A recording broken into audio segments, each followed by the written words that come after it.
നമുക്ക് ആരംഭിക്കാം. ഓം സ്വഹനാവവതു സ്വഹനവ ഭുനക്തു സ്വഹ വീര്യം കരവാവഹൈ തേജസ്വിനാവധീതമസ്തു മാ വിദ്വിഷാവഹൈ.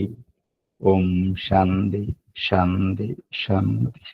സമാദരണീയരായ എല്ലാ പഠിതാക്കൾക്കും വിനീതമായ പ്രണാമം.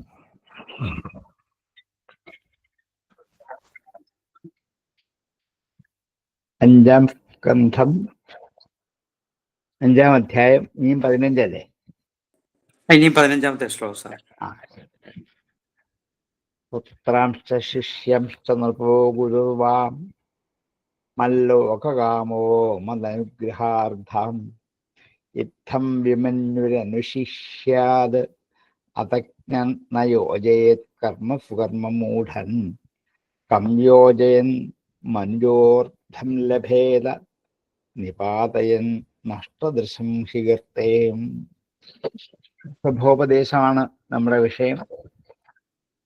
മുമ്പത്തേനകത്ത് ഞാനെന്നും എൻ്റെയെന്നുള്ള ഭാവങ്ങൾക്ക് ഇരിപ്പിടമായ കർമ്മഗ്രന്ഥികളെയൊക്കെ ഛേദിച്ച് അപ്പുറത്ത് കിടക്കണം എന്ന് പറഞ്ഞു. ഇനി പുത്രാംശ്ച ശിഷ്യാംശ്ച നൃപോ ഗുരുഹു വ. പുത്രന്മാരാകട്ടെ, ശിഷ്യന്മാരാകട്ടെ, രാജാവാകട്ടെ, ഗുരുവാകട്ടെ. മത് ലോകകാമോ, എൻ്റെ ലോകത്തെ കാമിക്കുന്നവർ. മത് അനുഗ്രഹാർത്ഥ,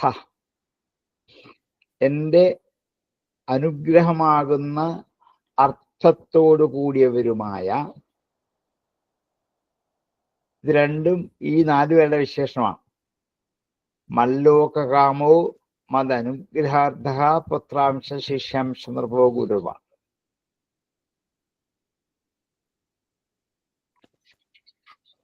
പരമപുരുഷാർത്ഥം രൂപത്തെ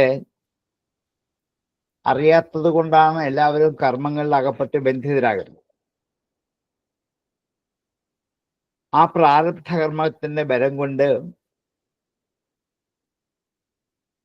പരമസുഖം കിട്ടും എന്ന് ആഗ്രഹിച്ചവരായ പുത്രന്മാരെ പിതാക്കന്മാര് ശാസിക്കണം, ശിഷ്യന്മാരെ ഗുരുക്കന്മാർ ശാസിക്കണം, പ്രജകളെ രാജാക്കന്മാർ ശാസിക്കണം. ഇങ്ങനെ വിധി അനുസരിച്ച് ഉപദേശിച്ചു കൊടുക്കണം എന്ന് പറയാറ്.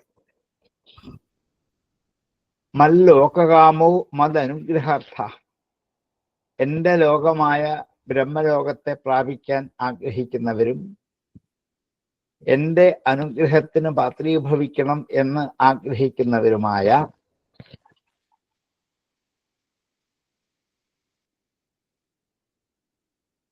പുത്രാംശ പുത്രന്മാരെയും ശിഷ്യാംശ ശിഷ്യന്മാരെയും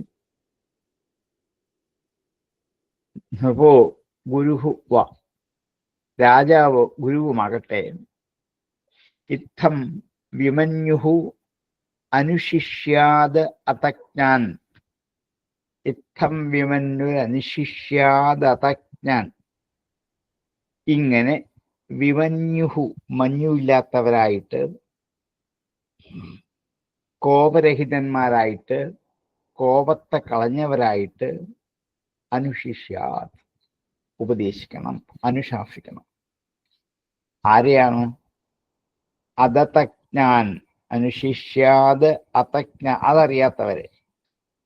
അതജ്ഞന്മാർ, അതറിയാത്തവർ, തത്വം അറിയാത്തവർ.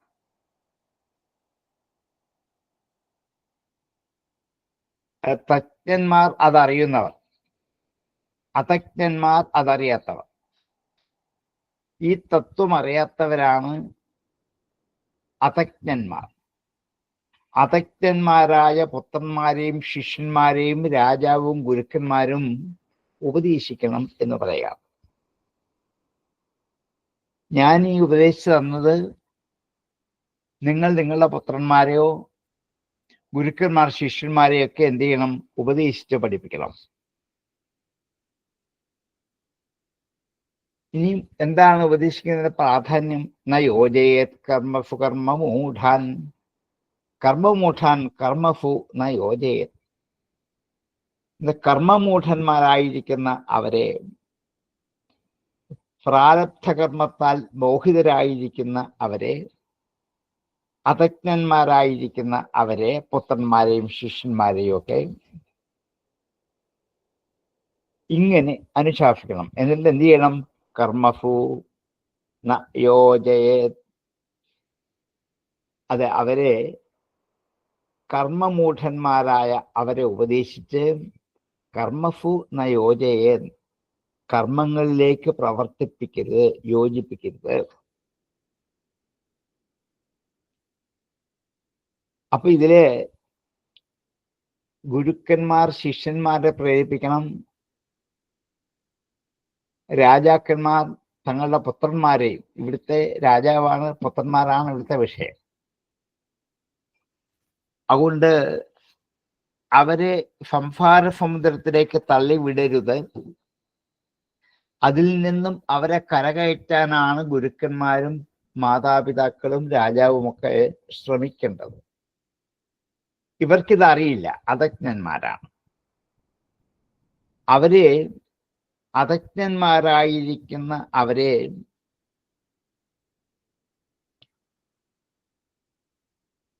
കർമ്മങ്ങളിൽ ഏർപ്പെട്ടിരിക്കുന്ന അവരെ, അറിവില്ലാതെ കർമ്മം ചെയ്തുകൊണ്ടിരിക്കുകയാണ്. അങ്ങനെ കർമ്മമൂഢന്മാരായ അവരെ അതിലേക്ക് യോജിപ്പിക്കരുത്. കർമ്മഫു ന യോജയൻ, അതിലേക്കല്ല യോജിപ്പിക്കേണ്ടത്, ജ്ഞാനത്തിലേക്കാണ് അവരെ യോജിപ്പിക്കേണ്ടത്. ഇവരൊക്കെ കർമ്മം ചെയ്യാൻ ബന്ധിതരാണ്. പുത്രന്മാരും ശിഷ്യന്മാരും ഒക്കെ പഠിക്കുകയും ഒക്കെ ഇഷ്ടം പോലെ കർമ്മങ്ങൾ ചെയ്യുകയും ഭൗതിക കർമ്മങ്ങൾ, ആത്മീയ കർമ്മങ്ങൾ എല്ലാം ചെയ്യുന്നവരാണ്. അവരെ അതിലേക്ക് മാത്രം യോജിപ്പിക്കരുത്. കർമ്മം ഒരു മാർഗമാണ്, വഴിയാണ്.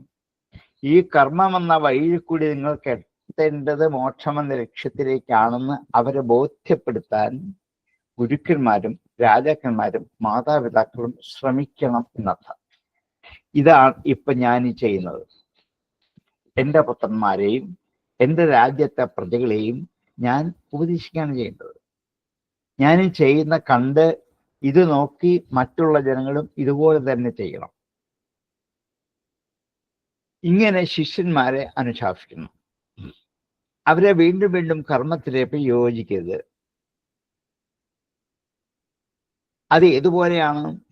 കം യോജയൻ മനുജോ അർത്ഥം ലഭേത നിപാതയൻ നഷ്ടദിശം ഹികത്തേൻ.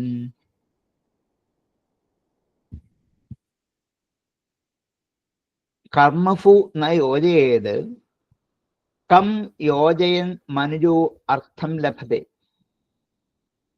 എന്തിനോട് യോജിപ്പിച്ചാലാണോ മനുജന് അർത്ഥം ലഭിക്കുന്നത്? കം അർത്ഥം, ഏതൊരു പുരുഷാർത്ഥത്തെയാണോ ലഭിക്കുന്നത്? പുരുഷാർത്ഥങ്ങളിൽ ഏറ്റവും പ്രധാനം മോക്ഷമാണ്. ധർമ്മം, അർത്ഥം, കാമം, മോക്ഷം. പുരുഷാർത്ഥം ലഭിക്കുക എന്നുവെച്ചാൽ അർത്ഥകാമങ്ങൾ ലഭിക്കുക എന്നല്ല, മോക്ഷം ലഭിക്കുക എന്നർത്ഥം. അപ്പം ഏതൊരു പുരുഷാർത്ഥത്തെയാണ് ഇങ്ങനെയുള്ള മനുഷ്യർക്ക് കിട്ടുക? അവർ ഏതുപോലെയാണ്? നിപാതയൻ നഷ്ടദിശം ഹികർത്തേ. കണ്ണു കാണാത്ത ഒരാളെ കുഴിയിൽ ചാടിക്കുന്ന പോലെയാണ്. നിപാതയൻ, വീഴിക്കുക. നഷ്ടദിശം, കണ്ണു കാണാത്തവന്. ഗർത്തേ, കുഴിയിൽ. കണ്ണു കാണാത്ത ഒരാളെ കുഴിയിലേക്ക് ചാടിക്കുന്നത് പോലെ അധജ്ഞന്മാരായ, പാകപ്പെടാതിരിക്കുന്ന ശിഷ്യന്മാരെയോ പുത്രന്മാരെയോ ഗുരുക്കന്മാരും മാതാപിതാക്കളും രാജാവും അവരെ വീണ്ടും വീണ്ടും കർമ്മമാർഗങ്ങളാകുന്ന അജ്ഞാന അന്ധകാരമാകുന്ന കുഴിയിലേക്ക് അവരെ പായിക്കരുത്. അവർക്ക് സ്വതവേ കണ്ണു കാണില്ല, വളരെ എളുപ്പം അവരെ കുഴിയിലേക്ക് പായിക്കാൻ. അങ്ങനെ എന്ത് ചെയ്ത് ഉപദേശിച്ചതിനെ അനുസരിക്കുന്നില്ലെന്ന് കണ്ടാൽ കോപിക്കരുത്, പിന്നെയും ഉപദേശിക്കണം. എത്ര സുന്ദരമായൊരു ഉപദേശമാണ് ഇപ്പോഴേ കൊടുക്കുക. നമ്മളൊക്കെ ഉപദേശിക്കുന്നവരാണ്, പക്ഷേ പല പ്രാവശ്യം ഉപദേശിച്ച് കേൾക്കുന്നില്ല എന്ന് കണ്ടാൽ നമ്മൾ ഒന്നുകിൽ കോപിക്കും, അല്ലെങ്കിൽ തല്ലും, അല്ലെങ്കിൽ പിന്മാറും. അങ്ങനെ ചെയ്യരുത്. ഇത് ഒന്നും ചെയ്യരുത്. വീണ്ടും വീണ്ടും ഉപദേശിച്ചുകൊണ്ടേയിരിക്കണം. അനുസരിക്കുന്നില്ല എന്ന് കണ്ടാൽ തനിക്ക് കോപം ഉണ്ടാകരുത്, ദേഷ്യം ഉണ്ടാകരുത്, പങ്കലുണ്ടാവരുത്. പിന്നെയും പിന്നെയും ഉപദേശിക്കണം. വിതുരനെ നോക്കി പഠിക്കൂ. എത്ര പ്രാവശ്യം ഈ ധൃതരാഷ്ട്രക്ക് ഉപദേശിച്ചു, ഒരു കോപവും ഇല്ല. 100 പ്രാവശ്യത്തോളം ഉപദേശിച്ചു, അപ്പോഴും കേൾക്കുന്ന മട്ടില്ല.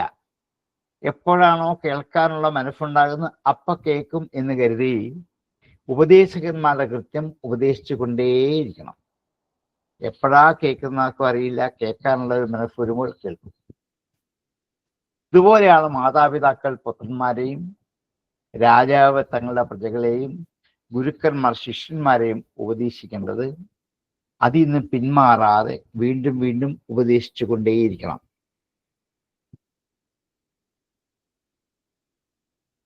അല്ലെങ്കിൽ കുണ്ടിൽ വീഴാനുള്ള വഴിയിൽ കൂടി സഞ്ചരിക്കുന്ന കാണുമ്പോൾ ഇത് തന്നെ ശരിയായ വഴിയാണ്, പൊക്കോളൂ എന്ന് ഒരു അന്ധനോട് ഉപദേശിച്ചു കൊടുക്കുന്നത് പോലെയാകും. അന്ധനോട് ഉപദേശിച്ചു കൊടുക്കാൻ നമുക്ക് കണ്ണു കാണാം.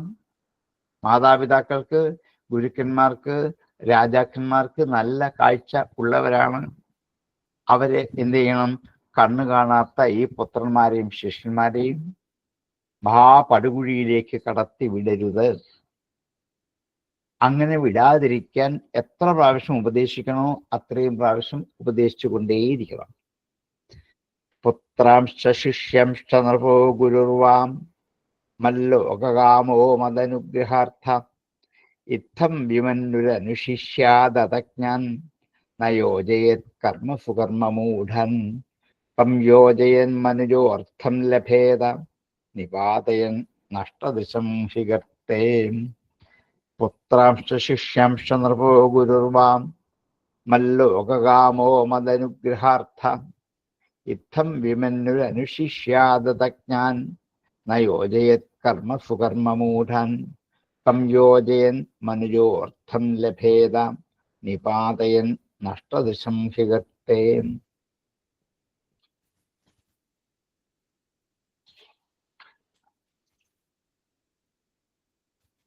ലോകസ്വയം ശ്രേയസി നഷ്ടദൃഷ്ടം യോ അർത്ഥാൻ ഫമീഹേത നികാമകാമാം അന്യോന്യവൈരസുഖലേശഹേതോ അനന്തദുഃഖം ച നവേദമൂഢാം.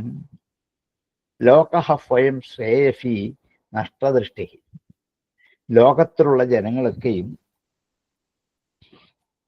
ശ്രേയസിൽ, ശ്രേയോ മാർഗത്തിൽ നഷ്ടദൃഷ്ടിയാണ്, കാഴ്ചയില്ലാത്തവരാണ്. ലോകത്തിലുള്ള ജനങ്ങളൊക്കെ ശ്രേയസിന്റെ മാർഗത്തിലേക്ക് ശരിക്കും കണ്ണ് നഷ്ടപ്പെട്ടവരാണ്. ഇല്ലാഞ്ഞിട്ടല്ല, നഷ്ടപ്പെട്ടവരാണ്, കണ്ണ് അടച്ചിരിക്കുന്നവരാണ്. യോ അർത്ഥാൻ ഫമീഹേത നികാമകാമ. അത്യന്തം കാമത്തോടു കൂടിയവനാണ് നികാമകാമൻ, ഏറ്റവും അധികം കാമിക്കുന്നവൻ. കൂടി ഒരാൾ യോ അർത്ഥാൻ ഫമീഹേത, ഭൗതികമായ ഭോഗ്യ വസ്തുക്കളെ ആഗ്രഹിക്കുന്നുവോ, നികാമകാമഹ യോ അർത്ഥാൻ ഫമീഹേത, നികാമകാമനായ ഒരുവൻ യാതൊരു അർത്ഥങ്ങളെയാണോ ആഗ്രഹിക്കുന്നത്, അന്യോന്യവൈര സുഖലേശഹേതോഹു, അത് തുച്ഛമായ സുഖത്തെ കാക്ഷിച്ചിട്ട് പരസ്പരം വൈരത്തിന് കാരണമാകും. സുഖലേശഹേതോഹു അന്യോന്യവൈര, അനന്ത ദുഃഖം, അത് അതിരില്ലാത്ത ദുഃഖമാകും. നജവേദമൂഢ, മൂഢൻ അതൊട്ട് അറിയുന്നില്ല. കർമ്മമാർഗത്തിലേക്ക് തള്ളിവിട്ടാൽ ഉണ്ടാകാവുന്ന വിഷമതകളെ കുറിച്ച് പറയുകയാണ്. ലോകത്തിലുള്ള ജനങ്ങളൊക്കെ ശരിയായ വഴി അറിയില്ല, അതുകൊണ്ടാണ് അവരെ അങ്ങോട്ട് തള്ളിവിടരുതെന്ന് പറഞ്ഞത്. ശ്രേയസിന്റെ മാർഗം അവർക്ക് ശരിക്ക് അറിയില്ല.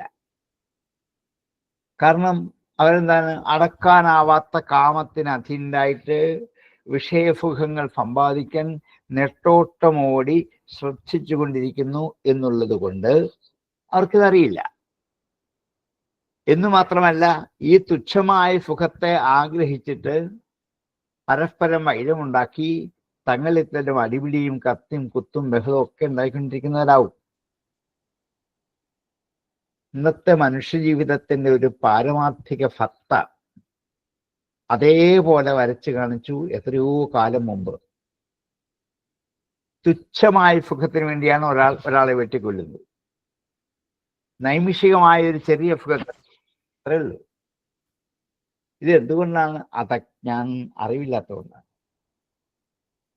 അപ്പോൾ ഇവിടെ ശ്രദ്ധിക്കേണ്ടത് മാതാപിതാക്കൾ, ഗുരുക്കന്മാർ, രാജാക്കന്മാർ അല്ലെങ്കിൽ ഭരണാധികാരികൾ, ഈ മൂവരും തങ്ങളുടെ പ്രജകളെയോ കുട്ടികളെയോ ശിഷ്യന്മാരെയോ അറിവില്ലാത്ത വഴിയിൽ കൂടി കടത്തിവിട്ട് അവരെ കർമ്മമൂഢന്മാരാക്കി മാറ്റി തുച്ഛമായ സുഖത്തിന് പുറകെ ഓടി നടന്ന് തങ്ങളിൽ വൈരവും അടിപിടിയും തല്ലും കുത്തും ഒക്കെ ഉണ്ടാക്കി കഴിഞ്ഞാൽ അനന്ത ദുഃഖമാണ് അതിൻ്റെ ഫലം.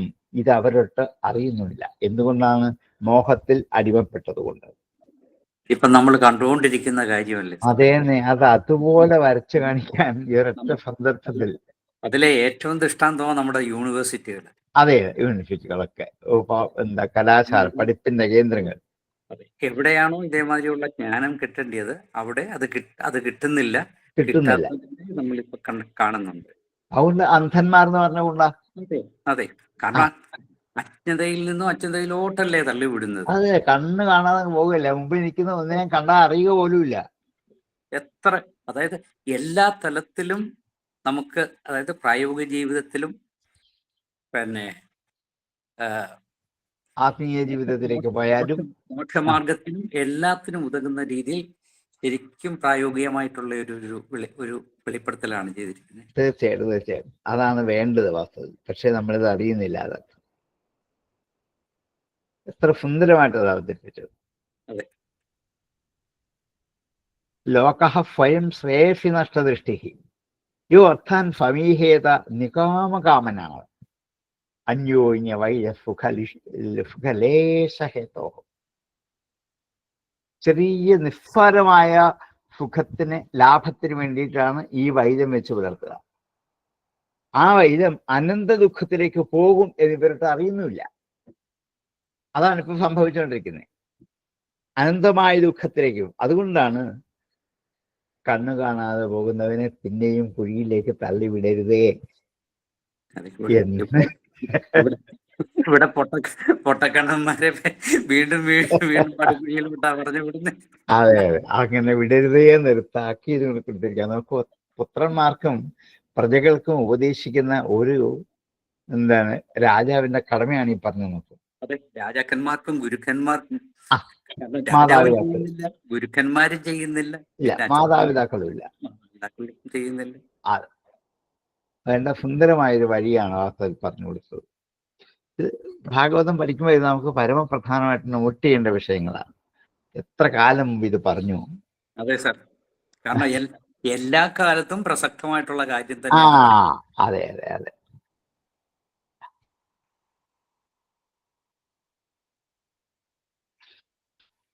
ലോകസ്വയം സേഫി നഷ്ടദൃഷ്ടർ യോ അർത്ഥാൻ സമീഹേത നികാമകാമ അന്യോന്യവൈര സുഖലേശഹേതോ അനന്ത ദുഃഖം നവേദമൂഢാം കസ്തം സ്വയം തദഭിജ്ഞോ വിപശ്ചിത് അവിദ്യായാമന്തരേ വർത്തമാനം ദൃഷ്ട്വാ പുനസ്തം ഫഘൃണക്കുബുദ്ധിം പ്രയോജയേത് ഉത്പഥകം യഥാന്ധം. കഹ, ആരാണ്? തം, അവനെ, സ്വയം തദഭിജ്ഞ, സ്വതേ അറിയുന്നവൻ, സ്വയം തദഭിജ്ഞ, തന്നെത്താൻ സ്വയമായി അതറിയുന്നവനായ, വിപശ്ചിത്, വിശേഷബുദ്ധിയുള്ളവൻ, വേർതിരിച്ചറിയാൻ കഴിവുള്ളവൻ, അവിദ്യായാം അന്തരേ വർത്തമാനം, അജ്ഞാനമാകുന്ന അവിദ്യയുടെ നടുക്ക് ഇരിക്കുന്നവരും, ദൃഷ്ട്വാ കണ്ടിട്ട്, പുനഃ തം വീണ്ടും അവനെ, കുബുദ്ധിം തം കുബുദ്ധിയായ അവനെ, കുൽസിതമായ ബുദ്ധിയോട് കൂടിയ അവനെ, ഫഘൃണ ദയവുള്ളവനായ മാതാപിതാക്കൾ എന്താ രാജാക്കന്മാർ, ഗുരുക്കന്മാർ. ബഹ്രണ ദയയാണ്, കാരുണ്യമാണ്. ഫഖ്രണ കാരുണ്യമുള്ളവൻ. പ്രയോജയേത് പ്രേരിപ്പിക്കണം. അത് പ്രയോജിപ്പിക്കാൻ, പ്രേരിപ്പിക്കുക. വിതിലിംഗ് തന്നെയാണ് ഉപയോഗിച്ചിരിക്കുന്നത്. അതെ അതെ അതെ, പ്രയോജയേത് വിതിലിംഗ് തന്നെ, പ്രചോദിപ്പിക്കണം. ഉത്പഥകം യഥാന്ധം, വഴിവിട്ട് സഞ്ചരിക്കുന്ന അന്ധനെ എന്ന പോലെ. അന്ധൻ പോകേണ്ട വഴിയല്ല പോവുക, അയാൾ വഴി മാറിപ്പോകുന്നു എന്ന് കണ്ടാൽ ഉത്പഥകനായ അന്ധനെ എന്ന പോലെ കുബുദ്ധിയിൽ കൂടി സഞ്ചരിച്ചു പോകുന്ന, അവിദ്യയുടെ ഇടയ്ക്ക് നിൽക്കുന്ന അവനെ ഇതറിയാവുന്നവനായ വിഭക്ഷിത്തായ ഒരു ഗുരു അല്ലെങ്കിൽ ഒരു മാതാപിതാക്കൾ ദയോടുകൂടി സഘടനായിട്ട് പ്രയോജനം അതിലേക്ക് യോജിപ്പിക്കുക തന്നെ ചെയ്യണം. ഇത് അവരുടെ കടമയാണ്. ഇത് മാതാപിതാക്കളോ ഗുരുക്കന്മാരോ രാജാവോ ചെയ്യുന്നില്ല എങ്കിൽ ഉണ്ടാകുന്ന ഒരു അധപ്പതനത്തെയാണ് ബാധിക്കുക. ഇപ്പം ഇവിടെ വാസ്തവത്തിൽ ഇദ്ദേഹം ഒരു രാജാവാണ്. തൻ്റെ മക്കളെയും പ്രജകളെയും ഋഷിമാരെയും ഒക്കെ വിളിച്ചു നിർത്തി ഉപദേശിക്കുകയാണ്. ഋഷിമാർ ഗുരുക്കന്മാരാണ്. അതേപോലെ തൻ്റെ പ്രജകളുണ്ട്, തൻ്റെ മക്കളുണ്ട്. ഇവരോടെല്ലാം കേൾക്കെ എത്ര സുന്ദരമായൊരു ഉപദേശമാണ് കൊടുക്കുക. എങ്ങനെയൊക്കെയാണ് ഒരു രാജ്യത്തെ കുട്ടികളെ നേരെ ജോലിന് വളർത്തിക്കൊണ്ടുവരേണ്ടത് എന്ന് കാണിക്കാൻ വ്യാസന് നല്ല ഒരു മാർഗദർശിത്വം ഉണ്ടായി. നമ്മുടെ പ്രായോഗിക ജീവിതത്തിൽ എത്രമാത്രം അതെ അതെ നമ്മളെ നിത്യവും അനുവർത്തിക്കേണ്ട കാര്യമാണ് എഴുതി വെച്ചിരിക്കുന്നത്. അത് ഈ ഒരു ഉപദേശത്തിനകത്ത് സുന്ദരമായി ഘടിപ്പിച്ച് വെച്ചിരിക്കുക. ഇതൊക്കെയാണ് ഭാഗവതത്തിൽ നമുക്ക് പഠിക്കാനും അറിയാനും ഉള്ളത്. ഭാരതീയര് സംസ്കൃതം പഠിക്കേണ്ടതിന്റെ ആവശ്യം ഇവിടെയൊക്കെയാണ്.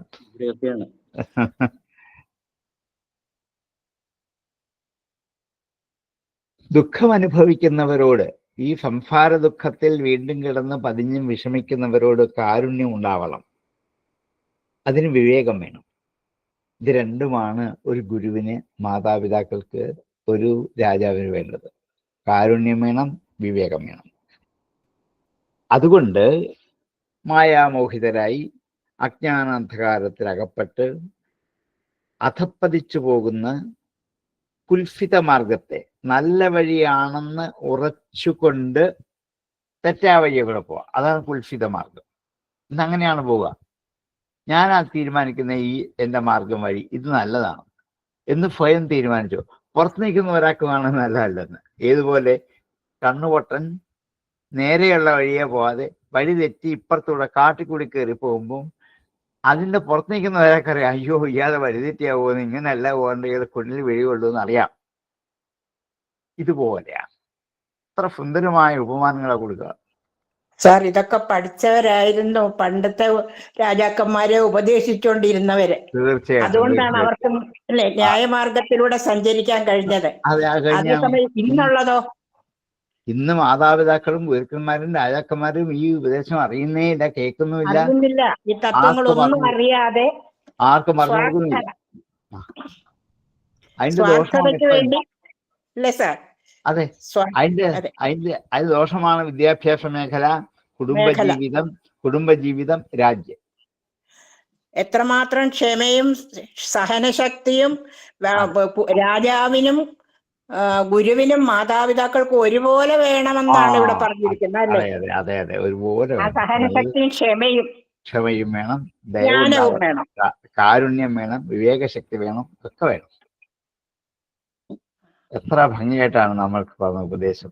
ഇതൊക്കെയാണ് പഠിക്കേണ്ട കാര്യങ്ങൾ. അതെ, ഭാഗവതത്തെ പഠിക്കേണ്ട ഇതൊക്കെയാണ്. നമ്മുടെ ഗ്രന്ഥങ്ങളില്, അതായത് സനാതന സ്ക്രിപ്റ്റേഴ്സിൽ ഇപ്രകാരമുള്ള പ്രബോധനങ്ങൾ ഇല്ല, വെറും എന്നാണ് ജനങ്ങൾ ധരിച്ചു വെച്ചിരിക്കുന്നത്. സത്യം പറഞ്ഞാൽ ഇപ്പൊ ഇതൊക്കെ കാണുമ്പോഴല്ലേ നമുക്കും മനസ്സിലാകുന്നത്.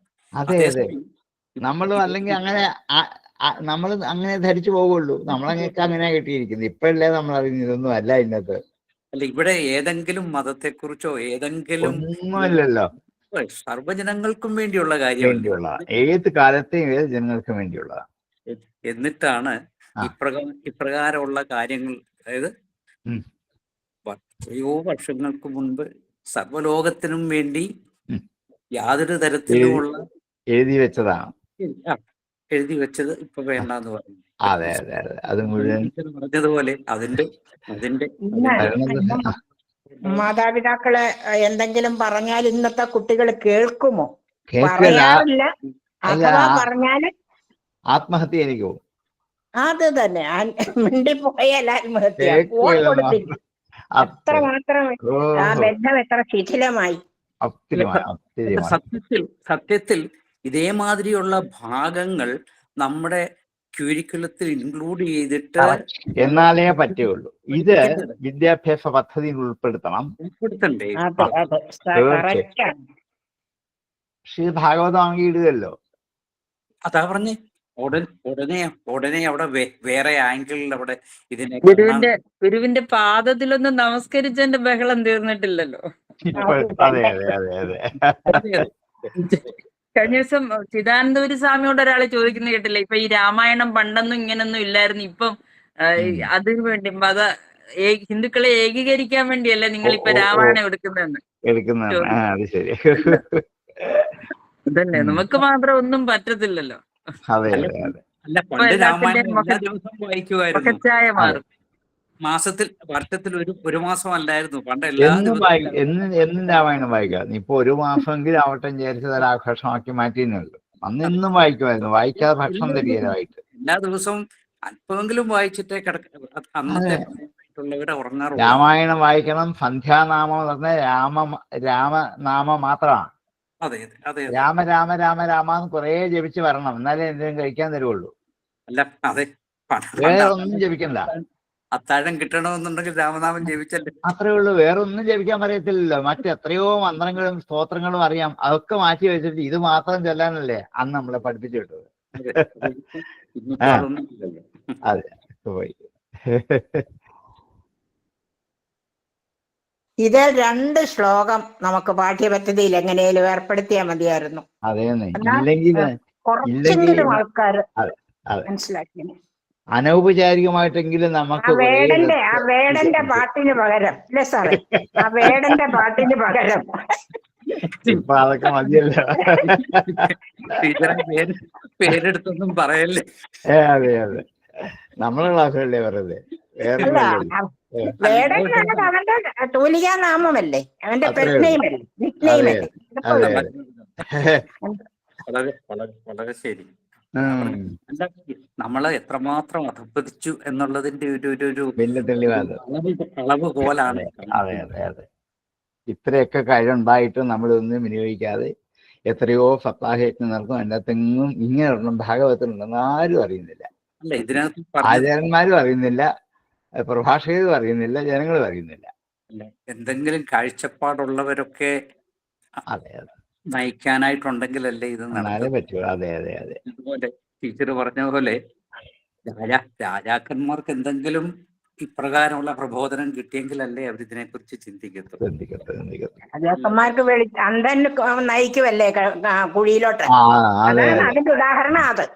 അതിലെ പൊക്കോട്ടെ പോയി വീണോട്ടെ, നമുക്കെന്താ കുഴപ്പം? അത്രേ ഉള്ളൂ. അങ്ങനെ കുഴിയിലോട്ട് തന്നെ നയിക്കും. അതെ, അതുകൊണ്ടാണ് തദഭിജ്ഞനായിരിക്കണം, വിപശ്ചിതായിരിക്കണം, സഘൃണനായിരിക്കണം. അങ്ങനെയുള്ള ഒരുവൻ അവിദ്യയുടെ ഇടയ്ക്ക് കഴിയുന്ന കുബുദ്ധിയായ ഈ ജനങ്ങളെ കണ്ടിട്ട് അന്ധനെ വഴിവിട്ടു പോകുന്നതിൽ മാറ്റുന്നത് പോലെ മാറ്റി തന്നെ കൊണ്ടുപോകണം. അതാണ് ഞാനിപ്പോൾ നിങ്ങൾക്ക് ഉപദേശം തരാൻ കാരണം. കഫ്തം സ്വയം തദഭിജ്ഞോ വിപശ്ചിത് അവിദ്യായാമന്തരേ വർത്തമാനം ദൃഷ്ട്വാ പുനസ്തം സഘൃണക്കുബുദ്ധിം പ്രയോജേത് ഉത്പഥകം യഥന്ധം. കഫ്തം സ്വയം തദഭിജ്ഞോ വിപശ്ചിത് അവിദ്യായാമന്തരേ വർത്തമാനം ദൃഷ്ട്വാ പുനസ്തം സഘൃണക്കുബുദ്ധിം പ്രയോജേത് ഉത്പഥകം യഥാന്ധം. ഗുരുർനഫ്യത് സ്വജനോ നഫഫ്യത് പിതാ നഫഫ്യത് ജനനീ നഫഫ്യത് ദൈവം ന തഫ്യാൻ ന പതിശ്ചഫ്യാത് നമോ അജയത്യ സമുപേതമൃത്യും. സമുപേതമൃത്യും, മൃത്യുമാർഗത്തിലേക്ക് അടുത്തുകൊണ്ടിരിക്കുന്നവനെ. സമുപേതമൃത്യും, ആപത്മാർഗത്തിലേക്ക് അടുത്തുകൊണ്ടിരിക്കുന്ന അവനെ. യഹ ന മോചയത്, ആരാണോ മോചിപ്പിക്കുക? ആപത്തിലേക്ക് നീങ്ങിക്കൊണ്ടിരിക്കുന്ന പുത്രന്മാരെയോ പ്രജകളെയോ ശിഷ്യന്മാരെയോ ആരാണോ മോചിപ്പിക്കാത്തത് അവൻ ഗുരുഹു നഫ്യാത്, ഗുരുവല്ല. സ്വജനോ നഫ്യാത്, സ്വജനങ്ങളല്ല. പിതാ നഫ്യാത്, പിതാവല്ല. ജനനി നഫ്യാത്, അമ്മയല്ല. ദൈവം നഫ്യാത്, അവൻ നിയന്ത്രിക്കുന്നവനും അല്ല. ജനനിയല്ല, ദൈവമായിട്ടും പതിഹ് ഭർത്താവായിട്ടും നഫ്യാത് ഭവിക്കില്ല.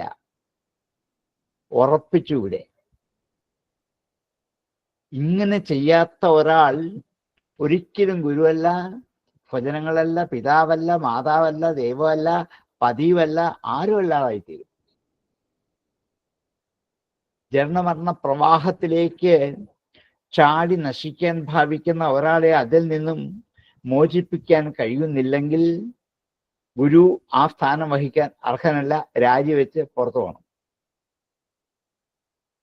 ആത്മഹത്യ ചെയ്യാൻ ഭാവിക്കുന്ന കുട്ടികളെ കണ്ടിട്ടും അതിൽ നിന്നും അവരെ പിൻവലിപ്പിക്കാൻ ശ്രമിക്കാത്ത ഒരു ബന്ധുവല്ല. ആ നിലയിൽ ആപത്തിലേക്ക് ചാടുന്ന പുത്രനെ രക്ഷിക്കാൻ കഴിയാത്ത പിതാവ് പിതൃസ്ഥാനം വഹിപ്പാൻ യോഗ്യനല്ല. മാതാവ് മാതൃസ്ഥാനം വഹിപ്പാനും യോഗ്യതയല്ല. സേവ്യനായ ഈശ്വരൻ സ്വന്തം സേവകരെ സംസാര മാർഗത്തിനും കരകയറ്റുന്നെങ്കിൽ ആ ദൈവം ദൈവവുമല്ല. അത്ര ഭംഗിയായിട്ട് പറഞ്ഞു. അങ്ങനെ ദൈവം നമുക്ക് ആവശ്യമില്ല. അതുകൊണ്ട് ആ നിലയിലിരിക്കുന്ന ഭാര്യയെ രക്ഷിക്കാൻ അശക്തനായ ഭർത്താവുമല്ല. ആ സ്ഥാനം വഹിപ്പാൻ യോഗ്യനുമല്ല. ഒരു കുടുംബ ജീവിതത്തെ സമസ്ത വ്യക്തികളെയും അതിൻ്റെ അത് ഉൾപ്പെടുത്തിക്കൊണ്ട് ഇങ്ങനെ ചെയ്യുന്നില്ലെങ്കിൽ നിങ്ങൾക്ക് ഈ സ്ഥാനം വഹിക്കാൻ ഒട്ടും യോഗ്യതയില്ല, സ്ഥാനം ഉപേക്ഷിച്ച് പുറത്തു പോകൂ എന്ന് കിറ്റ് ദാറ്റ് പ്ലേസ് എന്ന് പറയാം. ലൗകിക പ്രബോധനം ബൈബിളിലൊക്കെയാ സാറേ കാണാറുള്ളത്. അതെ അതെ അതെ അതെ. ഭാഗവതത്തിൽ ഇങ്ങനെ ഉണ്ടെന്ന് ഇപ്പൊ സാറ് ഇപ്പൊ വായിച്ചപ്പോഴാ ഒറ്റ ശ്ലോകം വേണ്ടി വെച്ചിരിക്കാണ് എല്ലാം. നമ്മൾ ഈ ഭാഗം ഇപ്പൊ എടുത്തപ്പോഴാ ഇങ്ങനൊരു സംഭവം ഉണ്ടല്ലോ എന്നറിയുന്നത്. അതെ അതെ. എല്ലാം കൊണ്ടും നമ്മൾ പഞ്ചമസ്കന്ധം തുടങ്ങിയത് നന്നായി അല്ലേ? ഓരോ സ്കന്ധത്തിലേക്ക് കിടക്കുമ്പോഴും ഏകാദശത്തിലേക്ക് കിടക്കുമ്പോൾ നമുക്ക് അതിൽ അത്ഭുതമാണ്. എന്തെല്ലാം കാര്യങ്ങൾ. പഞ്ചസാരയുടെ ഏത് ഭാഗത്താണ് മധുരം എന്ന് ചോദിച്ചാൽ എങ്ങനെ തൊട്ട് കാണിക്കാൻ പറ്റും?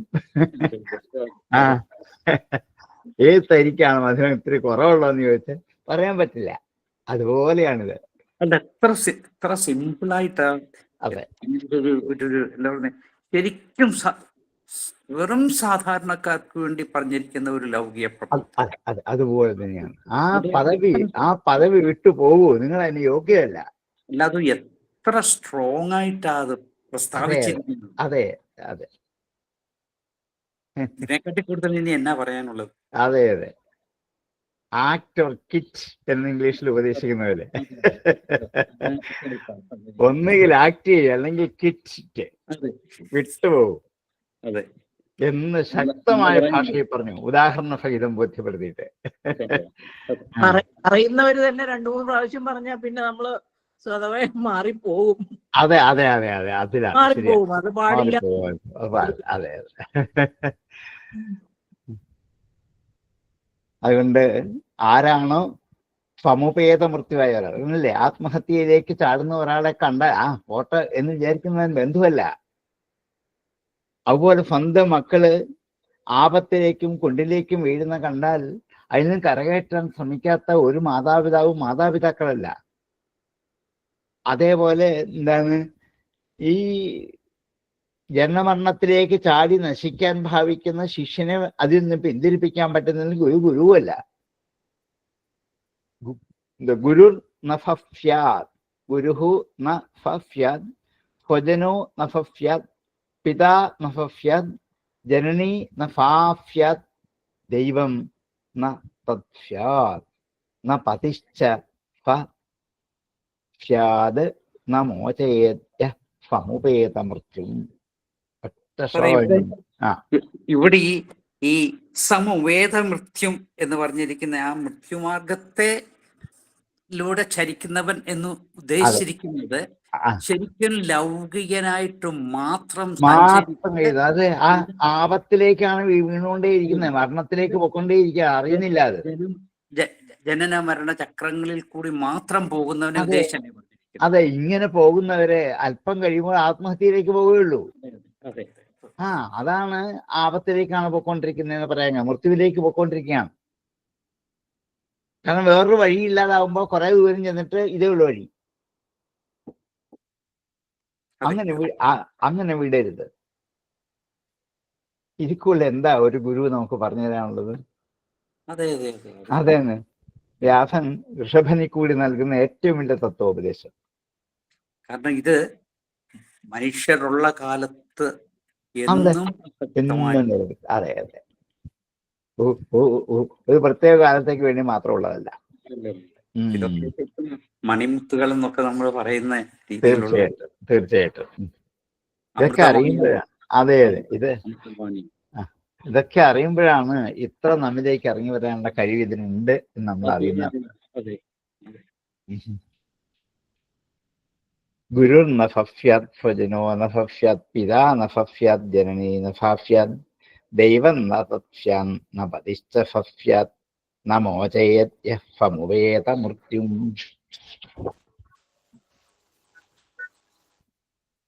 ക്ലാസ്സിലാണെങ്കിൽ കുറച്ച് കഴിഞ്ഞ് വിളിക്കുന്നു. ഇദം ശരീരം മേ ദുർവിഭാവ്യം സത്വം ഹിമേ ഹൃദയം യത്ര ധർമ്മം പൃഷ്ഠേ കൃതോ മേ യദധർമ്മ ആരാധതോ ഹി മാമഷഭം പ്രാഹുരാര്യാഹം. ഇദം ശരീരം, എൻ്റെ ഈ ശരീരം, മമ എൻ്റെ, മമ ഇദം ശരീരം ദുർവിഭാവ്യം, ഊഹിച്ചറിയാൻ തക്കതല്ല, ഭാവന ചെയ്ത് എടുക്കാൻ പറ്റാൻ വിഷമമാണ്, ദുർവിഭാവ്യമാണ്.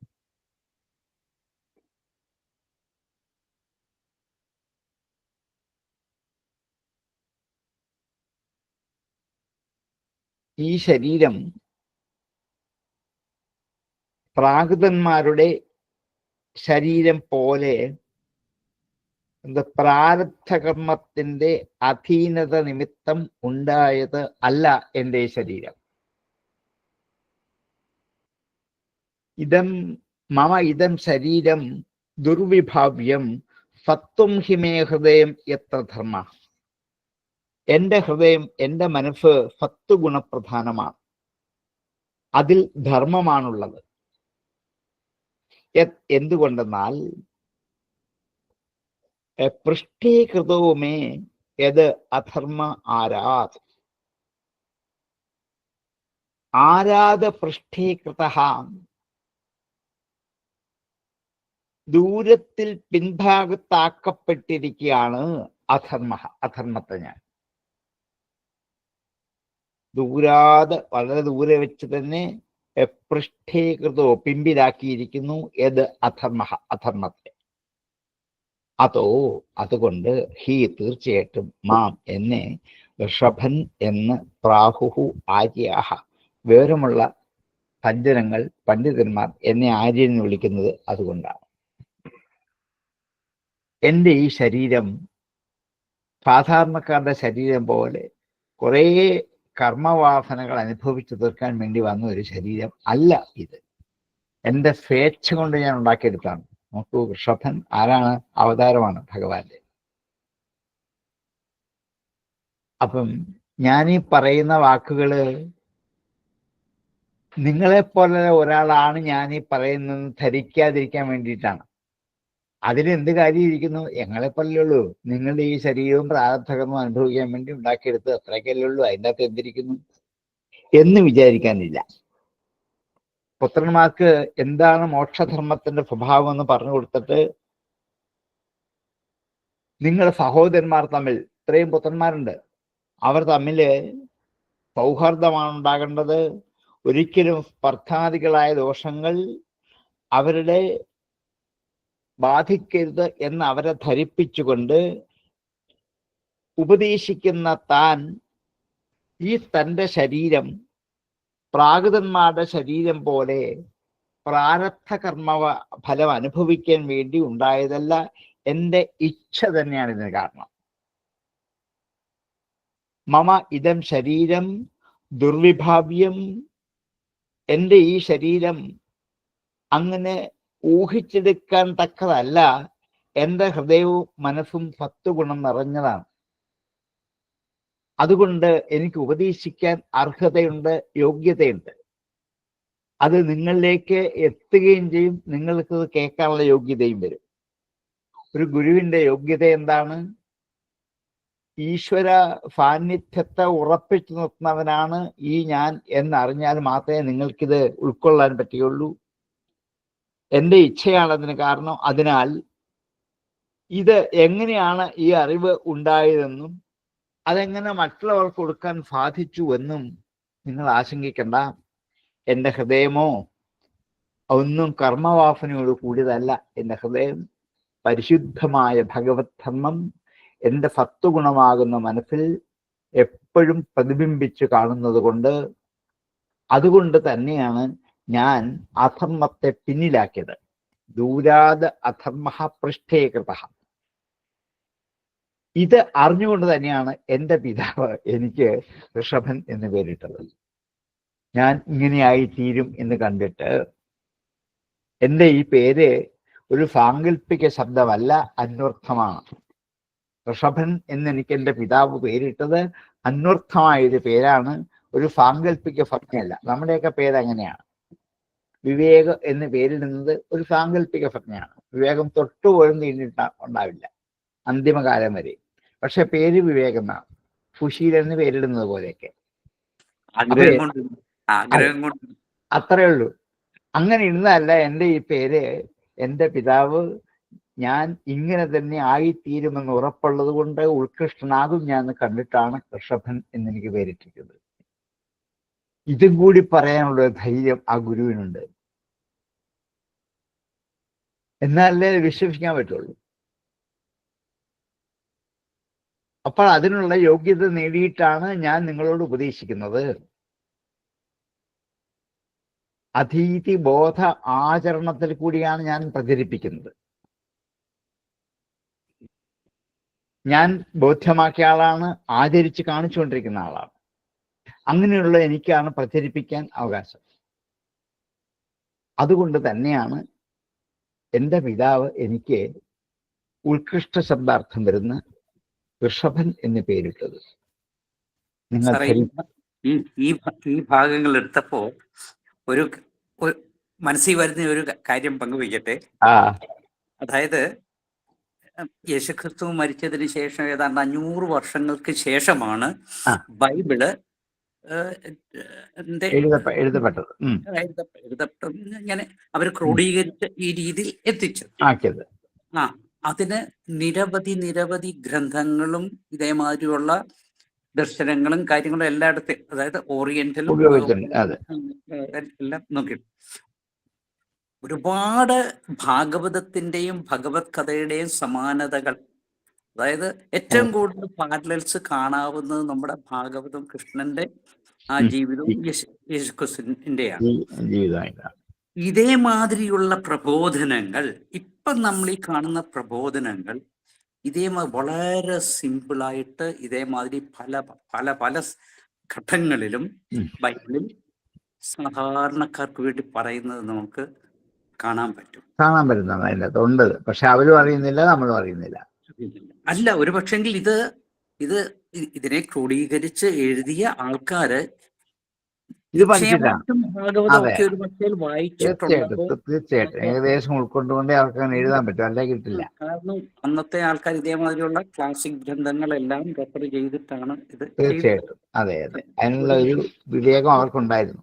ഒരു പക്ഷേ ഒരു വലിയ ഇൻഫ്ലുവൻസ് അവർക്ക് ഭഗവതത്തിൽ നിന്നും അല്ലെങ്കിൽ വ്യാസന്റെ രചനയിൽ നിന്നും കിട്ടിയിട്ടുണ്ടാകാൻ സാധ്യതയുണ്ടെന്ന് തോന്നിപ്പോവുകയാണ് ഞാൻ. അതെ അതെ അതെ, അല്ല, സമാനത എപ്പോഴും ഉണ്ടാവും.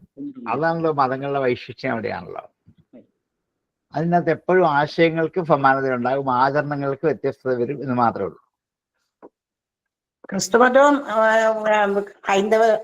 ഹിന്ദുമതത്തിലെ സനാതന തത്വങ്ങളുമായിട്ട് ഒരുപാട് സാദൃശ്യമുണ്ട്. അത് നമ്മളെ സച്ചിദാനന്ദൻ എന്ന ഒറ്റ വാക്കുകൊണ്ട് പറയുന്നത് അവര് ബോഡി സ്ലേറ്റിൽ നിന്നും ബോഡി നോളജിനും ഒക്കെ പറഞ്ഞ് അത് ആ വഴി തെളിക്കത്തേ ഉള്ളൂ. അതായത് സമാന തത്വം ഒരുപാടുണ്ട്. Body slate, body knowledge. അതെ, നിനക്ക് മരണമില്ല എന്ന് ബൈബിള് പറയുന്നത്, നമ്മൾ തന്നെയാ പറഞ്ഞത്. ആത്മാവിന് നാശമില്ല, നമ്മുടെ തത്വങ്ങളാ സാറേ. ഈ ക്രിസ്തുദേവൻ 12ാമത്തെ വയസ്സിൽ അവിടുന്ന് അപ്രത്യക്ഷനായിട്ട് ഹിമാലയ സാനുക്കളിൽ വന്ന് ഇവിടെ തപസ് ചെയ്തെന്നൊക്കെ തന്നെയാണ് ഞാനും വായിച്ചിട്ടുണ്ട്. അപ്പൊ അങ്ങനെ നമ്മുടെ തത്വങ്ങൾ അദ്ദേഹം പഠിച്ചു. അതാണ് 32ാമത്തെ വയസ്സിൽ തിരിച്ചവിടെ ചെന്ന് പറയുന്നതും പ്രചരിപ്പിക്കുന്നതും. അത് വേറൊരു ഭാഷയായി പോയെന്നേ ഉള്ളൂ. മാത്രമേ ഉള്ളൂ. അതുകൊണ്ട് യോഹന്നാന്റെ സുവിശേഷത്തിലെ ആദ്യത്തെ വരി തുടങ്ങുന്നത് ആദിയിൽ വചനം ഉണ്ടായിരുന്നു. അതെ അതെ അതെ, ആദിയിൽ വചനം ഉണ്ടായി. വചനം കൊണ്ട് സാധാരണക്കാർക്കൊന്നും അത് എന്തുവാണെന്ന് പോലും അറിയില്ല. അറിയത്തില്ല. അതുകൊണ്ടാണ് അവർക്ക് അവരുടെ തിയോളജിയിൽ നമ്മുടെ ഉപനിഷത്തുകളെല്ലാം പഠിപ്പിക്കുന്നതിന്റെ കാര്യം. കാരണം എങ്കിൽ മാത്രമേ ഇത് ഇപ്രകാരമുള്ള വളരെ ഒബ്സ്ക്യൂറായിട്ട് പറഞ്ഞിരിക്കുന്ന കാര്യങ്ങളെ പറയാനും മനസ്സിലാക്കാൻ പറ്റുള്ളൂ, അല്ലെങ്കിൽ അത് പറ്റില്ല. അങ്ങനെയുണ്ട്. ആദ്യത്തെ വചനം എങ്ങനെയാ തുടങ്ങുന്നത്? ഇദം ശരീരം മമ ദുർവിഭാവ്യം സത്വം ഹി മേ ഹൃദയം യത്ര ധർമാം പൃഷ്ഠേ കൃതോ മേ യദധർമ്മ ആരാത് അതോ ഹിമാം ഋഷഭം പ്രാഹുരാര്യാഹം. ഇദം ശരീരം മമ ദുർവിഭാവ്യം സത്വം ഹി മേ ഹൃദയം യത്ര ധർമ്മ പൃഷ്ഠേ കൃതോ മേ യദധർമ്മ ആരാത് അതോ ഹിമാം ഋഷഭം പ്രാഹുരാര്യാഹം. തസ്മാത് ഭവന്തോ ഹൃദയേന ജാതാഃ സർവേ മഹീയാം സമം സ്വനാഭം അക്ലിഷ്ടബുദ്ധ്യാ ഭരതം ഭജധ്വം ശുശ്രൂഷണം തദ്ഭരണം പ്രജാനം. തസ്മാത്, അതുകൊണ്ട്, ഭവന്തഃ, നിങ്ങളൊക്കെ, ഹൃദയേന ജാതാഃ, എൻ്റെ ഹൃദയത്തിൽ നിന്നും ജനിച്ചവരാണ് നിങ്ങളൊക്കെ. അതുകൊണ്ട് സർവശ്രേഷ്ഠന്മാരാണ് നിങ്ങൾ. ധർമ്മസ്വരൂപമായ സത്വഗുണപ്രധാനമാണ് എൻ്റെ ഹൃദയം. ആ ഹൃദയഭാഗത്തോടുകൂടി ജനിച്ചവരാണ് നിങ്ങൾ ഏവരും. ഇങ്ങനെയുള്ള ഒരു മാതാപിതാക്കളുടെ പുത്രന്മാർ അങ്ങനെയാണ് ആയിത്തീരുക എന്നും കൂടി വ്യംഗ്യമായി സൂചിപ്പിച്ചു. സത്വഗുണം ഉള്ളിലുള്ള, ഉത്കൃഷ്ട ഗുണമുള്ള ആര്യന്മാരായിരിക്കുന്ന മാതാപിതാക്കൾക്ക് മാത്രമേ ഇങ്ങനെയുള്ള പുത്രന്മാർ ലഭിക്കൂ. തസ്മാത് ഭവന്തോ ഹൃദയേന ജാതാഃ സർവേ മഹീയംസം, നിങ്ങളൊക്കെ മഹാത്മാക്കളാണ്. അമും സ്വനാഭം, അമും, ഇവനെ, സ്വനാഭം, ജ്യേഷ്ഠനായ, നിങ്ങളുടെ തന്നെ നാഭിയിൽ ആദ്യം ഉണ്ടായവൻ എന്നർത്ഥം. അമും ഭരതം അക്ലിഷ്ടബുദ്ധ്യാ ഭരതം ഭജത്വം, ഒരു ക്ലേശവുമില്ലാത്ത മത്സരബുദ്ധിയോട് കൂടാതെ നിങ്ങളുടെ ജ്യേഷ്ഠനായ ഭരതനെ ഭജിക്കുവിൻ. ഭജത്വം ശുശ്രൂഷണം തത് ഭരണം പ്രജാനാം. ഈ ശുശ്രൂഷണമാണ് പ്രജകളുടെ ഭരണം അല്ലെങ്കിൽ പരിപാലനം. എൻ്റെ ധർമ്മസ്വരൂപമായ ഹൃദയഭാഗത്തെ കൂടി ജനിച്ചവരായ നിങ്ങൾ എല്ലാവരും ഉത്കൃഷ്ട ഗുണമുള്ളവരാണ്. വയസ്സുകൊണ്ട് ജ്യേഷ്ഠനാണ് ഭരതൻ, അത്രേ ഉള്ളൂ. മത്സരബുദ്ധി കൂടാതെ നിങ്ങൾ അവനെ അനുസരിക്കണം. ഭരതനെ രാജാവായി വാഴിക്കുകയാണ്. ഇനി ഞാനുണ്ടാവില്ല, ഭരതനെ നിങ്ങൾ അനുസരിക്കണം. അങ്ങനെ ചെയ്യുന്നത് തന്നെ എന്നോടുള്ള ശുശ്രൂഷയാണ്, പ്രജാപരിപാലനവുമാണ്. ഞാൻ പറയുന്നത് കേൾക്കലാണ് ശുശ്രൂഷ. ശുശ്രൂഷണം തത്. മാതാപിതാക്കളെ ശുശ്രൂഷിക്കാൻ നിങ്ങൾക്ക് ആഗ്രഹമുണ്ടെങ്കിൽ എൻ്റെ മൂത്തപുത്രനായ ഭരതൻ പറയുന്നത് അനുസരിച്ച് നിങ്ങൾ ജീവിക്കണം. ഒരിക്കലും ജ്യേഷ്ഠാനന്ദന്മാർ തമ്മിൽ വൈരുദ്ധ്യം, വിരോധം ഉണ്ടാവരുത്. 100 പുത്രന്മാർക്കാണ്, 1-2 പേരല്ല. 1-2 പേര് തമ്മിലാണ് വൈരം. ഒറ്റ ഒരാളെ ഉള്ളെങ്കിലും വൈരം തന്നെയാണ്. ഇത് ഉണ്ടാവാതിരിക്കാൻ ആണ് ഇത്ര സുദീർഘമായ ഒരു ഉപന്യാസം നടത്തിയിട്ട്, അതുകൊണ്ട് തസ്മാ ജ്യേഷ്ഠപുത്രനായ ഭരതന്റെ ആജ്ഞയെ അനുസരിച്ച് നിങ്ങൾ പ്രജാപരിപാലനം ചെയ്യണം. നിങ്ങളുടെ സ്വതന്ത്രത അല്ല അവിടെ പ്രധാനം. ആജ്ഞാനുസരണം ചെയ്താൽ നിങ്ങൾ എന്നെ സേവിച്ചു എന്ന് ധരിച്ചു. എൻ്റെ വാക്കുകൾ അനുസരിച്ച് ജീവിക്കാൻ തയ്യാറായാൽ അതെനിക്ക് ചെയ്യുന്ന ശുശ്രൂഷയാണ്. വേറൊന്നും എനിക്ക് ചെയ്യണ്ട. ഞാൻ പറയുന്ന വാക്കുകൾ അനുസരിച്ചാൽ മാത്രം മതി. എത്ര ഖേദത്തോടെയാണ് ഒരു പിതാവ് മക്കൾക്ക് കൊടുക്കുന്ന ഉപദേശം. ബാക്കിയൊന്നും നിങ്ങൾ എനിക്ക് വേണ്ടി ചെയ്യണ്ട. ഇത് കേട്ടാൽ മതി, ഇത് നിങ്ങളുടെ ശുശ്രൂഷയായിട്ട് ഞാൻ അംഗീകരിക്കും. അതുകൊണ്ട് ഭരതനെ ശുശ്രൂഷിച്ച് രാജ്യഭരണം നിർവഹിക്കുവിൻ എന്ന് മക്കളെ അനുശാസിക്കലാണ്, ഉപദേശിക്കലാണ്. തസ്മാത് ഭവന്തോ ഹൃദയേന ജാതാ സർവേ മഹീയാം സമം ഫനാഭം അക്ലിഷ്ടബുദ്ധ്യാ ഭരതം ഭജത്വം ശുശ്രൂഷണം തദ്ഭരണം പ്രജാനം. തസ്മാത് ഭവന്തോ ഹൃദയേന ജാതാ സർവേ മഹീയാം സമം ഫനാഭം അക്ലിഷ്ടബുദ്ധ്യാ ഭരതം ഭജത്വം ശുശ്രൂഷണം തദ്ഭരണം പ്രജാനം. നമുക്ക് 27 ശ്ലോകമാണ് ഈ ഉപദേശം. എന്തായാലും നമുക്ക് ഇന്നുകൊണ്ടാ തീരില്ല. അടുത്തൊരു ക്ലാസ് കൊടുക്കുമ്പോൾ നമുക്ക് ഈ ഉപദേശത്തിൻ്റെ ഒരു വിഷയം ഉപസംഹരിക്കാം. കാരണം അത്രയ്ക്ക് മഹത്വമേറിയ ഉപദേശങ്ങളാണ്. ഒന്നും നമുക്ക് തള്ളിക്കളയാൻ പറ്റുന്നതല്ല, നമുക്ക് ഉൾക്കൊള്ളാൻ പറ്റേണ്ടതാണ്. സാധാരണ എല്ലാവരും ഉറങ്ങുന്ന ഉച്ചയൂണ് കഴിഞ്ഞിട്ട് ഉറങ്ങുന്ന ഈ സമയത്ത് അതെ അതെ അതെ നമ്മുടെ ഈ 1 മണിക്കൂർ അങ്ങേയറ്റം സാറ് പോകുന്ന അറിയുന്നില്ലല്ലേ? അറിയാമാക്കി ഞങ്ങൾക്ക് തരുന്നു. ശരി, 4:30 ആകുന്ന അറിയുന്നില്ല അല്ലേ? വേണമെങ്കിൽ കുറെ നേരം കൊണ്ട് ഇരിക്കാനായിട്ട് തോന്നുന്നുണ്ട്. അപ്പൊ അതെ അതെ അതെ. എന്നാലും അതെ, സ്വല്പമപ്യശ്യ ധർമ്മക്ഷേത്രായതയെ മഹതോഭയാൽ. സ്വല്പം മതി, അത് ഇത്തിരി തീപ്പരി മതിയല്ലോ, വെളിച്ചം കിട്ടാൻ കാരണമാകും. അപ്പൊ നമുക്ക് ബാക്കിയുള്ള ബാക്കി നോക്കാം. സംശയം എന്തായാലും ചോദിക്കാനല്ലേ ഉപസംഹരിക്കാം. നേരം പറഞ്ഞു പോയതുകൊണ്ട് വലിയ കുഴപ്പമില്ല. ആ ഉപസംഹാരം ഇനിയും അങ്ങോട്ട് ബാക്കി അതിൻ്റെ അവസാന ഘട്ടത്തിലേക്ക് എത്തി. ഇദ്ദേഹം യാത്രയാകുകയാണ്. മക്കളെ രാജ്യഭരണം ഏൽപ്പിച്ചതിന് മുമ്പ് ഉപദേശം ഉപസംഹരിക്കലാണ്. എങ്കിലും അത് വളരെ നല്ല ചിട്ടയോടുകൂടി വ്യാസൻ അവതരിപ്പിച്ചു. നല്ല ചിട്ട. നമസ്തേ അശോക് കുമാർ, എന്റെ ഒരു അനുഭവം പറഞ്ഞാല്, ഭാഗവതം എന്താണെന്നുള്ള കാര്യത്തിനെ കുറിച്ചുള്ള എന്റെ മനസ്സിലായിരുന്നു. ശരി. കൃഷ്ണകഥ നേരത്തെ ഒന്നാമത് എയർഫോഴ്സിലായിരുന്നു. പിന്നെ അത് കഴിഞ്ഞ ഔദ്യോഗിക ജീവിതത്തിലൊന്നും ഇത് ശ്രദ്ധിക്കാനുള്ള അധികം ചാൻസ് കിട്ടിയിട്ടില്ല. മറ്റ് ഭഗവത്ഗീതയിലും ഉപനിഷത്തുകളൊക്കെ കേൾക്കാനുള്ള സൗകര്യങ്ങൾ കിട്ടിയിട്ടുണ്ട്. ഭാഗവതം ഞാൻ എന്റെ മനസ്സിലിരിപ്പെന്ന് പറഞ്ഞത് കൃഷ്ണകഥകളൊക്കെയാണ്. അതൊക്കെ പിന്നെ മാറ്റി വെച്ചതാണല്ലേ? ഇപ്പോഴാണ് ഇതിന്റെ ഇത്രയും ഉണ്ടെന്ന് പറയുന്നല്ലേ? എല്ലാരും ഇങ്ങനൊക്കെ തന്നെയാ. അതെ ശരിയാ, എല്ലാവരും ഒരു കൃഷ്ണകഥ.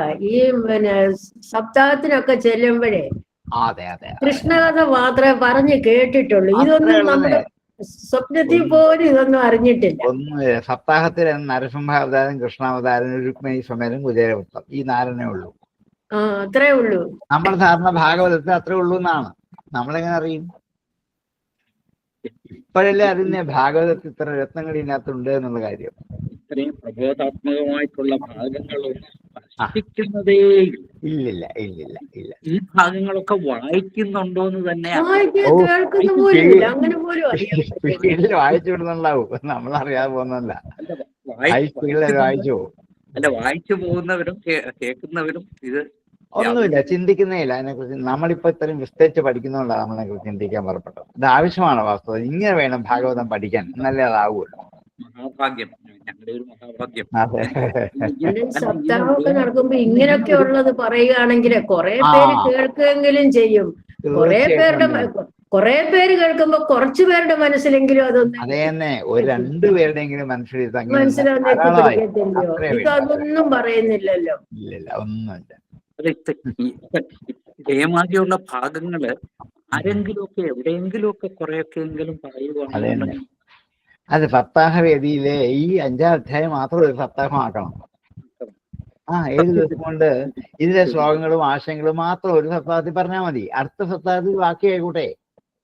നമുക്ക് മഠത്തിൽ ഇതേമാതിരി അതൊക്കെ ഉദ്ദേശിക്കുന്നത് 1 or 2 സ്കന്ധങ്ങൾ മാത്രമായിട്ട്. അതെ, അതിലെ അധ്യായങ്ങൾ വിടാതെ ആശയങ്ങൾ അവതരിപ്പിച്ചുകൊണ്ട് പോകുന്ന അങ്ങനെ ഒരു പ്ലാൻ ഉണ്ട്.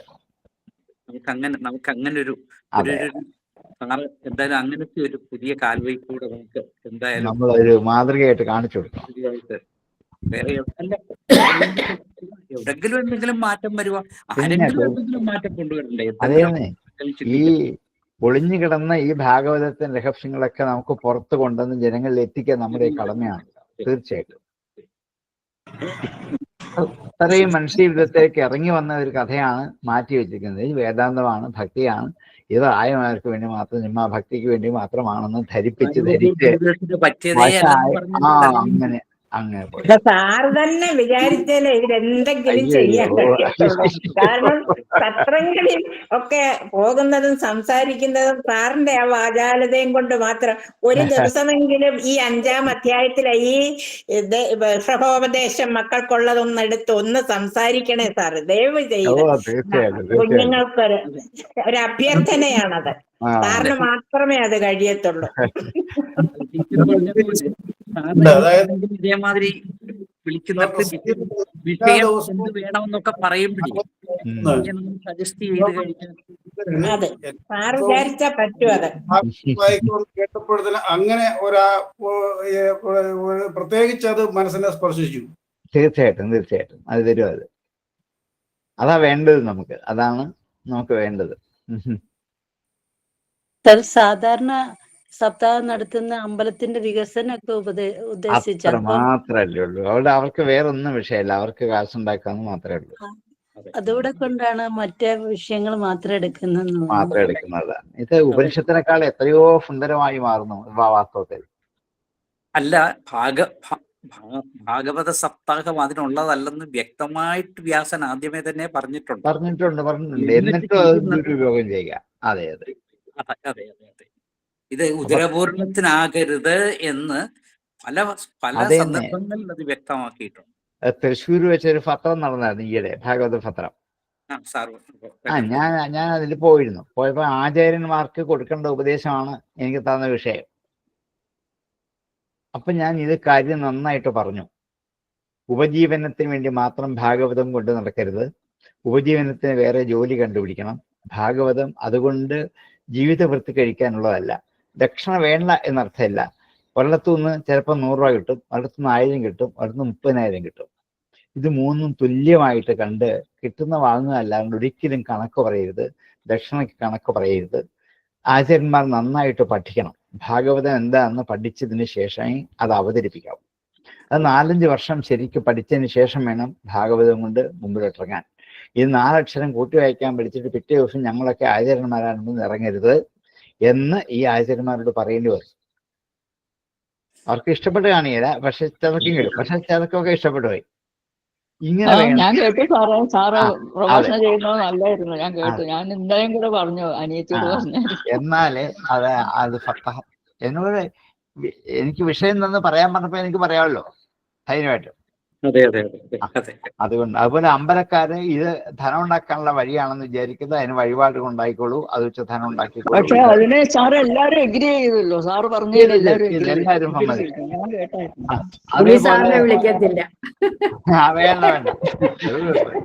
അതേപോലെ എന്താണ് 2-3 സ്കന്ധം മാത്രമാണ് സപ്താഹം വേണം. 2-3 സ്കന്ധം മാത്രമായിട്ട് സപ്താഹം നടത്തണമെന്ന് ഞാൻ പറഞ്ഞു. ആ ആശയം പറഞ്ഞു. ശരി ശരി ശരി. 7 സപ്താഹം കൊണ്ട് നിങ്ങൾ ഭാഗവതം പൂർത്തിയാക്കിയാൽ മതി. അതെ. എന്നൊക്കെയാണ് സാറ് പറഞ്ഞത് രണ്ട് സ്കന്ധം ഒരു സപ്താഹത്തിൽ പറയണം. അതെ അതെ അതെ. അപ്പൊ വിസ്തരിച്ച് പറയാനുള്ള അവസരം കിട്ടും. അങ്ങനെയൊക്കെ വേണം എന്നൊക്കെ പറഞ്ഞിട്ടുണ്ട്. എന്താവും അറിയില്ല. ഇല്ല, അങ്ങനെ ഒരു മൂവ്മെന്റ് വന്നെങ്കിൽ മാത്രമേ വന്നേരെ പറ്റുള്ളൂ. സമൂഹത്തിൽ എന്തെങ്കിലും പിന്നെ ഈ സപ്താഹ യജ്ഞത്തിന് ഒരു പൊതുവായ ഒരു പ്രമാണം, നിയമസംഹിത ഉണ്ടാക്കണം. ഇന്നതൊക്കെ അതിനകത്ത് ആകാവൂ, ഇന്നത് പാടില്ല. അതെ, ശരിയാണ്. ഇപ്പം അവരോട് ഇഷ്ടം അനുസരിച്ചാണ്. ഇപ്പൊ പ്രേതപൂജ, പിതൃപൂജ, അത് ഇത് ബാക്കി 1000 കണക്കിന് ഇതൊന്നും സപ്താഹത്തിൽ പറ്റുന്നല്ല എന്ന് വ്യവസ്ഥ ആദ്യം വെച്ചത്. എല്ലാവരും ഇങ്ങനെ നടത്താവൂ, അല്ലാതെ സപ്താഹം നടത്താൻ അനുവദിക്കരുത്. ഇതൊരു വലിയ നിയമാവലി ഉണ്ടാക്കി നിങ്ങൾ ആചാര്യന്മാരുടെ എല്ലാം കൂടെ ഒന്നിച്ചു കൂടി ചെയ്യുന്നതാണെന്നും കൂടെ ബോധ്യപ്പെടുത്തി. 8 മിനിറ്റേ കിട്ടുള്ളൂ. ആ 8 മിനിറ്റ് കൊണ്ട് ഈ കാര്യമെല്ലാം പറഞ്ഞു. അത് ശരി. വളരെ നന്നായിരുന്നു, ഞാൻ കേട്ടായിരുന്നു സാറേ.